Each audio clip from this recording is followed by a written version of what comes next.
अस्सलाम वालेकुम। आज मैं आप लोगों के साथ ब्रेड क्रम्स बनाने का तरीका शेयर कर रही हूँ। तो आपको बाज़ार से महंगे ब्रेड क्रम्स ख़रीदने की ज़रूरत नहीं है। बहुत सिंपल और आसान है, इसमें कुछ भी नहीं करना है।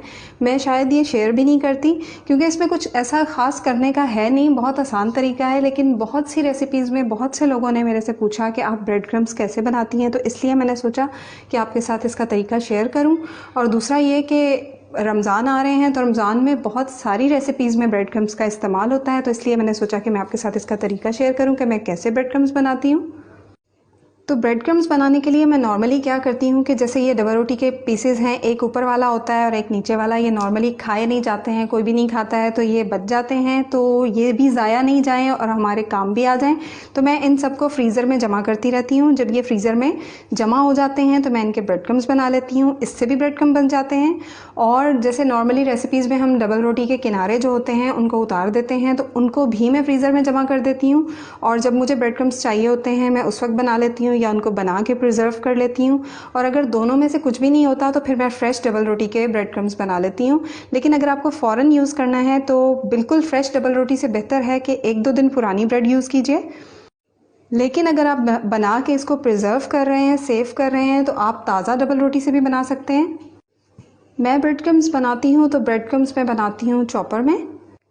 लेकिन अगर आपके पास चॉपर नहीं हो तो आप जो भी आपका ग्राइंडर ब्लेंडर का जग होता है इसमें भी बना सकते हैं। और इसके अलावा ये जो आपका छोटा वाला होता है मसाला पीसने का ब्लेंडर ग्राइंडर, इसमें भी आप ब्रेड क्रम्स बना सकते हैं।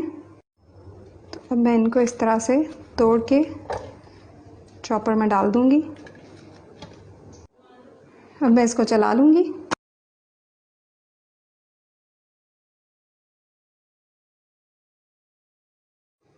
तो मैं आपको इनको प्रिज़र्व करने का, सेव करने का तरीका भी बताऊंगी, जिससे आप इसको 2-3 हफ़्ते तक जो है प्रिज़र्व कर सकते हैं, 2-3 हफ़्ते तक यूज़ कर सकते हैं।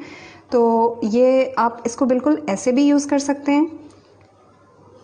लेकिन अगर आप चाहते हैं बिल्कुल बाज़ार जैसे ब्रेड क्रम्स की फ़ाइन लुक्स के इसमें ये थोड़े बहुत मोटे पीसेस आ रहे हैं ये भी नहीं आए, तो इसके लिए आपको क्या करना होगा, आपको लेनी होगी इस तरह से कोई मोटी छलनी और फिर हम इसमें डाल के इसको छान लेंगे।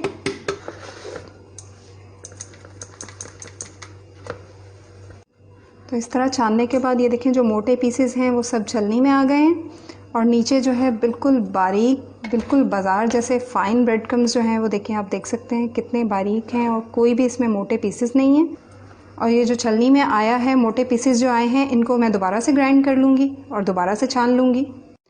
और अब ये ब्रेड क्रम्स फ़ौरी तौर पे कोई भी रेसिपी बनाने के लिए बिल्कुल तैयार हैं। आप इनको इमीडिएट ऐसे ही फ़ौरन यूज़ कर सकते हैं। लेकिन आप इस तरह से बना के इनको प्रिजर्व करना चाहते हैं, सेव करना चाहते हैं, बहुत दिन तक इस्तेमाल करना चाहते हैं, तो उसके लिए मैं आपको बता दूं कि आपको क्या करना है। आप कोई सी बड़े साइज़ की ट्रे, कोई बड़ा बर्तन ले लीजिए और उसमें ब्रेड क्रम्स को फैला दीजिए।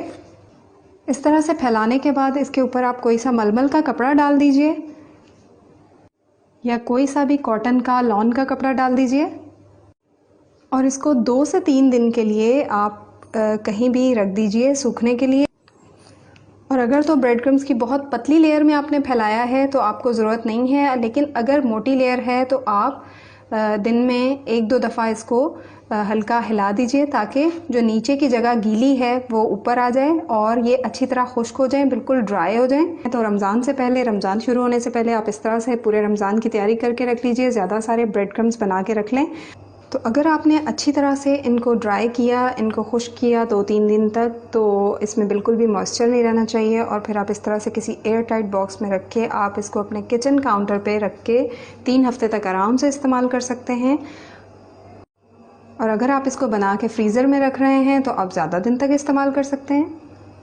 तो अगर आपको मेरी ये वीडियो अच्छी लगे या आपके लिए थोड़ी सी भी फ़ायदेमंद साबित हो तो आप इसको लाइक और शेयर करना मत भूलिएगा और मुझे दुआओं में याद रखिएगा। अल्लाह हाफ़िज़।